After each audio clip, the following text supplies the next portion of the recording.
die. In scary movies, they always die. I don't know why. They think they'll live before the next frame. 'Cause stupid people always die in scary movies.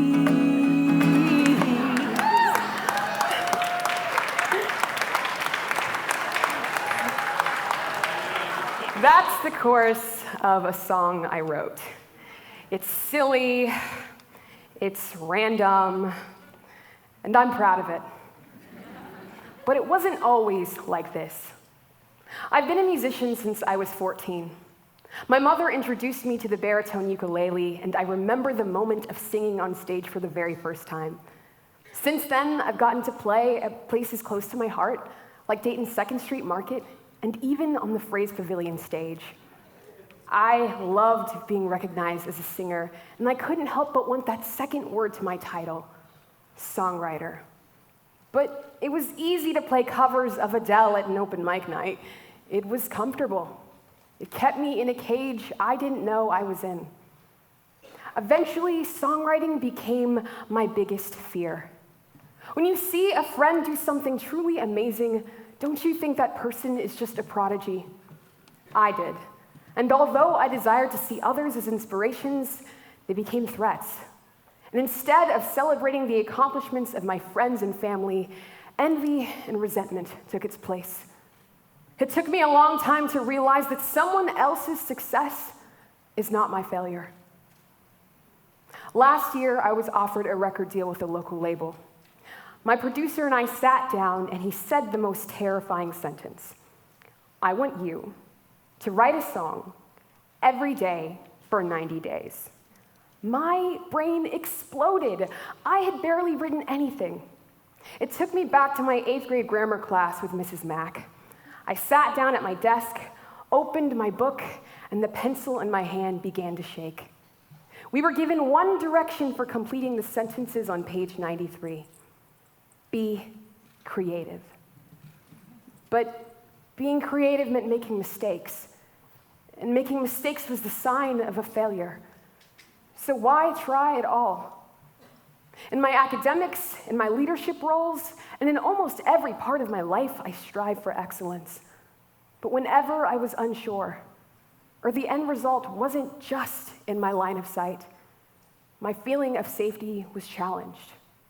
So I gave up. After class, I remember running downstairs, locking myself in a bathroom stall, and sobbing. What was the mindset that kept me from any new experience? I believed with every ounce of my being that my self-worth was in how perfect I could be. But I soon learned that if you put too much pressure on every attempt at perfection, you've already failed before you started. So at that moment, sitting across from my producer, I was faced with two options. Stay in the comfortable cage of perfection or break free. So I looked him dead in the eye and said, no problem. I drove to the store, picked up a blue notebook, and began that very day. As I look back on those 90 days, I realized that if I had waited a single day longer, I would have never committed, and I wouldn't be sharing my story with you.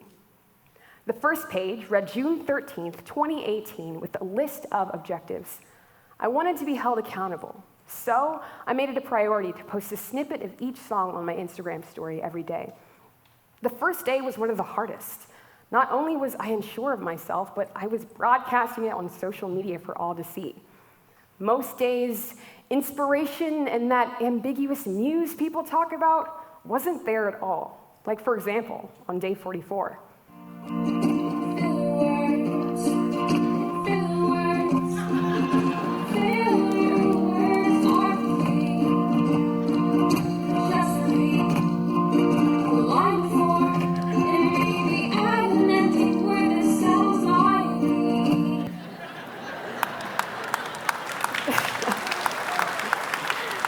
Many times, my brain was running on zero motivation.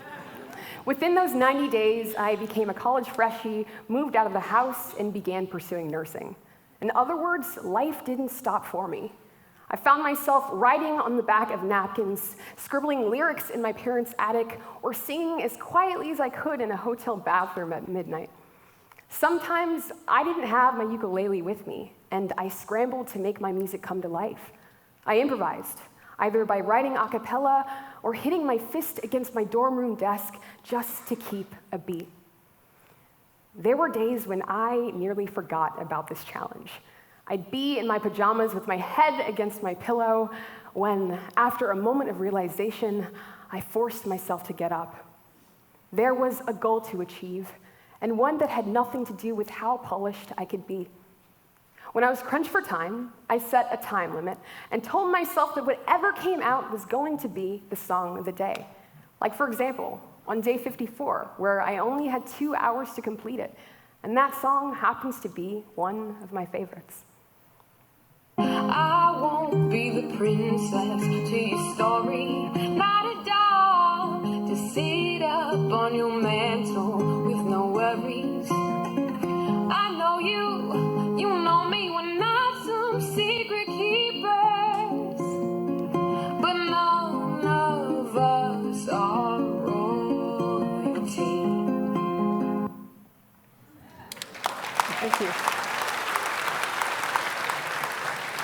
I found that challenging myself didn't stop in my music life. I cared less of what others thought of me, and I dared to try new things I knew I would suck at for a while. I started learning the piano as an adult, and even found joy in learning for the first time how to watercolor. I could go out for coffee with a friend and truly be happy for that new project they were working on. Getting a C on an organic chemistry assignment was no longer the end of the world. And marveling at my siblings' talents wasn't either. It may always be a struggle, but as the pressure of perfection faded, I developed a healthy relationship with my mistakes. And I realized that the world isn't filled with perfect prodigies. It's filled with people who try, fail, and try again. So go out and embrace your behind the scenes. Because unless you do, you'll never get on the stage.